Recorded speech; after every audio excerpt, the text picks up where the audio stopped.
এর আগের সরকার 100 দিনের একটা হানিমুন পিরিয়ড কিংবা 100 দিনের একটি কর্মসূচি দিত। এবার সেটি 180 দিন। 5 মাস হয়েছে সরকারের নানা উদ্যোগ, যেটি একেবারেই দৃশ্যমান।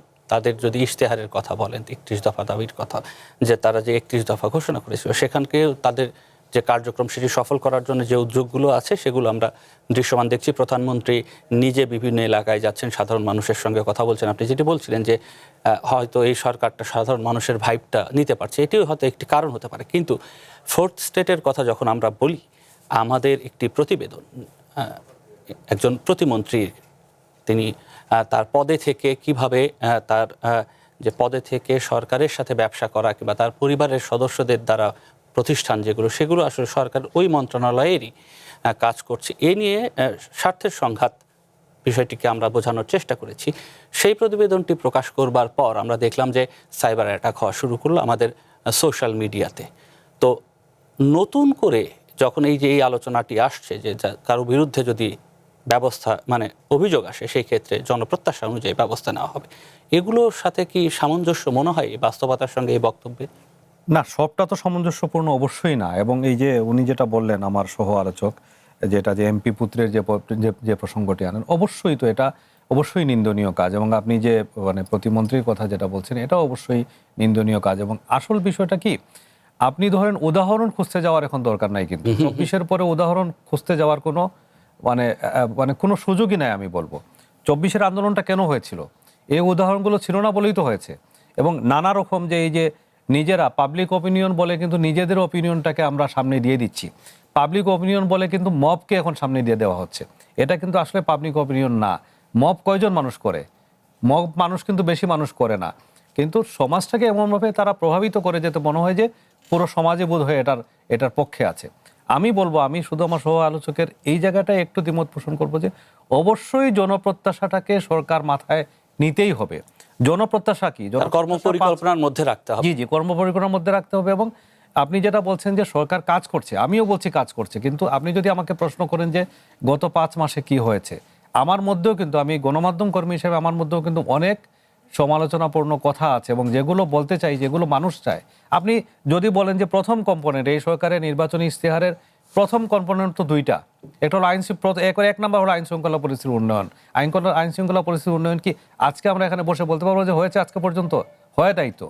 কিন্তু কিছু কিছু ক্ষেত্রে আমি বলেছি যে সরকারের চেষ্টা আছে।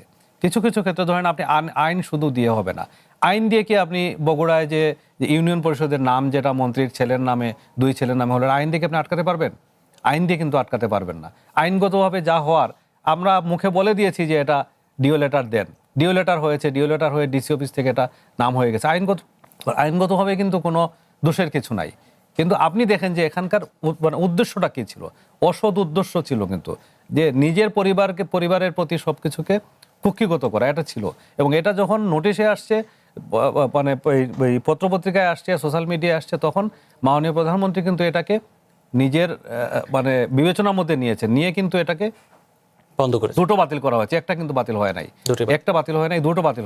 সবচেয়ে ভালো হতো যদি 3টাই বাতিল করা হতো এবং এটা একটা স্ট্রং মেসেজ যেতে পারতো। আজকে আমরা যখন এখানে বসে আলোচনা করছি, আমাদের ময়মনসিংহের একজন এমপিকে কিন্তু শোকজ করা হয়েছে, সেটাও আছে। আবার ওই ঘটনাগুলো তো ঘটছে যে এমপি পুত্রকে কোনো ধরনের একেবারে সঠিক মানে কার্যকারণ ছাড়া তাকে থানা থেকে ছেড়ে দেওয়া হলো, সেটাও তো হচ্ছে। এই দুটোর মধ্যে আমি বলছি যে ফারাকটা কমিয়ে আনতে হবে। যত আমরা দেখবো যে বেশি ভালো কাজ হচ্ছে, খারাপ কাজ আস্তে আস্তে কমে আসছে। এক সময় ছিল কি, এক সময় খারাপ কাজের হার ছিল অনেক বেশি, ভালো কাজের হার কম।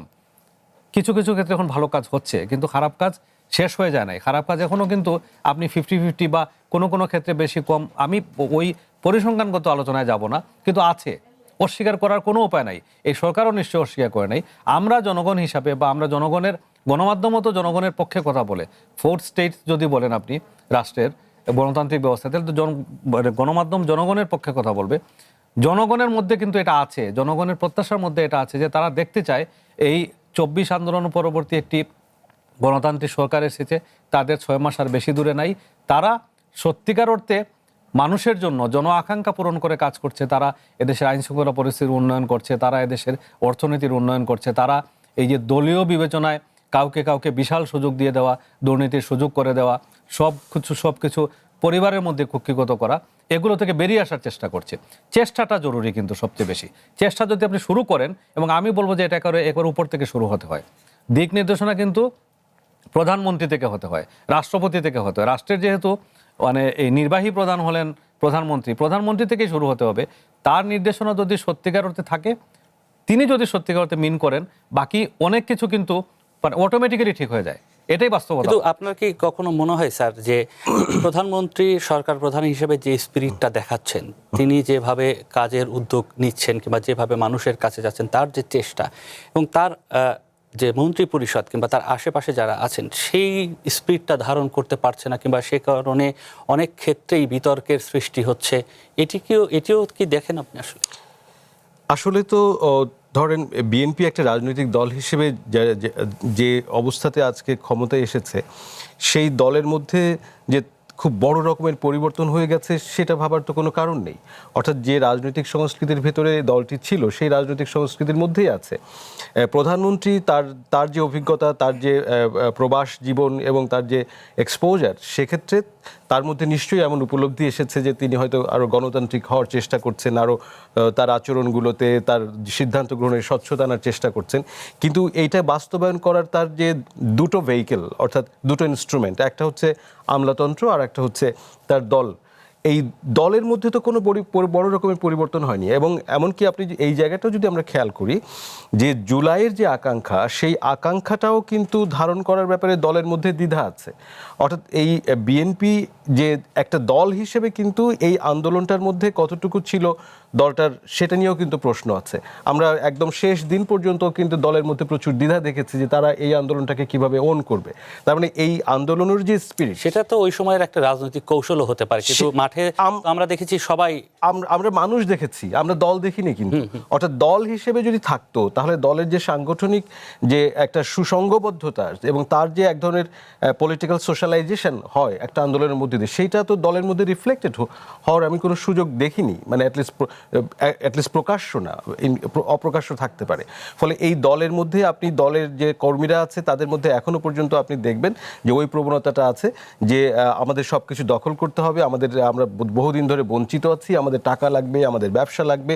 তো এই যে টাকা লাগবে, ব্যবসা লাগবে, এটা তো সরল কোনো প্রক্রিয়াতে আসার কোনো রাস্তা নেই। সেটা করতে গেলে কোথাও ওই কনফ্লিক্ট অফ ইন্টারেস্ট বা স্বার্থের সংঘাত ঘটবে, কোথাও দুর্নীতি ঘটবে, কোথাও চাঁদাবাজি ঘটবে। সেগুলো বিএনপির মধ্যে আপনি দেখছেন, আমরা যত জুলাই অভ্যুত্থানের সাথে যারা একদম সামনের সারি থেকে নেতৃত্ব দিল, তারা যখন বিভিন্ন দপ্তরের উপদেষ্টা হলেন, তখন তো তাদের অনেকের বিরুদ্ধেও এই ধরনের অভিযোগ এসে, যদিও এই অভিযোগগুলো এখনো প্রমাণিত না, তারপর অভিযোগ তো এসেছে। অবশ্যই এসেছে, এবং সেগুলোকেও আমরা গুরুত্ব দিতে চাই, সেগুলো তো আমরা উড়িয়ে দিচ্ছি না। যে তাদেরকে প্রমাণ করতে হবে যে তাদের বিরুদ্ধে, অর্থাৎ এই যে ছাত্র নেতৃত্ব যারা উপদেষ্টা হিসেবে কাজ করেছে, শুধু তারাই না, এই ছাত্র আন্দোলনের সাথে যুক্ত ছিলেন এরকম উপরের দিকের অনেক নেতাকর্মীদের সম্পর্কে এই দালালি করা, চাঁদাবাজি করা, দুর্নীতি করা প্রকাশ্যভাবে, এগুলোর অভিযোগ আছে। সেই অভিযোগগুলো তাদেরকে খণ্ডাতে হবে, এবং সে কারণে তাদের প্রতি মানুষের আস্থা কিন্তু নড়ে গেছে। সেটা কিন্তু আন্দোলনের সময় যে আস্থাটা আমরা দেখেছি, সেই আস্থা কিন্তু পরে আমরা দেখছি না। ফলে তাদেরকে এখানে অবশ্যই প্রমাণ করতে হবে। কিন্তু এক্স দল করছে বলে ওয়াই দলও করবে, এইটা কিন্তু বলার কোনো সুযোগ নেই। এবং আপনি যখন সরকার চালাচ্ছেন তখন কিন্তু আপনার কাছে অজুহাত দেওয়ার কোনো আসলে উপায় নেই। আপনাকে অবশ্যই আইন অনুযায়ী ব্যবস্থাটা নিতে হবে, আইনটার সুষ্ঠু প্রয়োগটা করতে হবে। মানে আমার পয়েন্ট কিন্তু হচ্ছে, জনপ্রত্যাশা হলো যে জনগণের দাবিতে মানুষ রেসপন্স করবে সরকার, কিন্তু জনপ্রত্যাশা অনুযায়ী দুর্নীতির ব্যবস্থা গ্রহণ করতে গেলে কিন্তু জনপ্রত্যাশাটা কার জনপ্রত্যাশা, আমি কিভাবে আপনি মাপবেন? সরকারের 5 মাস হলো, এখন গণমাধ্যমের জায়গা থেকে যদি আপনাকে আমি প্রশ্ন করি যে গণমাধ্যমের ভূমিকা এবং গণমাধ্যমের ওপরে সরকারের ভূমিকা কিভাবে মূল্যায়ন করবেন, যদি আপনার বিশ্লেষণটা একটু জানতে চাই। দেখেন, এটা আসলে খুব কঠিন প্রশ্ন এবং বিষয়টা আলোচনা একটু সময় সাপেক্ষ। আপনি দেখেন যে বাংলাদেশে যে ওই যে আমার সহ আলোচক যেটা বলছিলেন, যে আসলে জুলাই পরবর্তী সময়ে এসে আমরা যে আলোচনাটা এখন করছি যে জুলাইয়ের আকাঙ্ক্ষা কতটুকু বাস্তবায়ন হয়েছে, কতটুকু হয় না, এই আলোচনাটা করতে গেলে কিন্তু আমাকে 2024-এর 8 আগস্টে গঠিত হলো অন্তর্বর্তী সরকার, তখন থেকে কিন্তু আমাকে আলোচনার মধ্যে আসতে হবে। এবং সেখানেও আপনি দেখেন যে আমাদের আকাঙ্ক্ষার জায়গাটাও কিন্তু আপেক্ষিক হয়ে গেছে। আমরা এক একজন এক এক রকম আকাঙ্ক্ষা নিয়ে বসে আছি। এবং জুলাই আন্দোলনটা যেটা হয়েছে, কোটা আন্দোলন থেকে শুরু করে সর্বশেষ এক দফা আন্দোলন পর্যন্ত, আমরা কিন্তু সত্যিকার অর্থে কোনো ডিটেল ঘোষণাপত্র পাই নাই। আপনি যদি গণমাধ্যম কর্মী হিসেবে আমাকে বলেন, আমরা কিন্তু এই আন্দোলনের কোনো ঘোষণাপত্র পাই নাই। এই আন্দোলনটা কি হচ্ছে এবং সর্বশেষ গোলটা কি, আর যেটা হয়েছে সেটা কিন্তু অন্তর্বর্তী সরকার গঠিত হওয়ার পরে হয়েছে। নানা রকম সংস্কার কমিটি হয়েছে, সেখান থেকে আসছে, এবং সেখানেও কিন্তু নানা রকম মতদ্বৈততা অন্তর্বর্তী সরকার থাকা অবস্থায় হয়েছে, এবং যারা স্টেক হোল্ডার এই জুলাই আন্দোলনের, তারাই কিন্তু এগুলো করেছেন, এবং তারা এক একজন এক এক দিকে গিয়েছেন। আপনি যদি এখন সরকারে আছে বিএনপির পয়েন্ট অফ ভিউ থেকে যদি দেখেন তাহলে একরকম আপনি পাবেন, আপনি যদি জামাতে ইসলামের পয়েন্ট অফ ভিউ থেকে যদি দেখেন তাহলে আপনি আরেক রকম পাবেন। এই আন্দোলনের সবচেয়ে বড় স্টেক হোল্ডার যদি আপনি ছাত্র সমাজ বলেন, তাদের যে সংগঠন এনসিপি, তাদের পয়েন্ট অফ ভিউ থেকে যদি দেখেন তাইলে আরেক রকমভাবে যাবে। আমি মিডিয়ার প্রসঙ্গে আসি। এই যে এতগুলো কনফ্লিক্টের মধ্যে কিন্তু মিডিয়াও, আমি দায়িত্ব নিয়ে বলছি, মিডিয়াও অনেক সময় বিভ্রান্তির মধ্যে থাকে।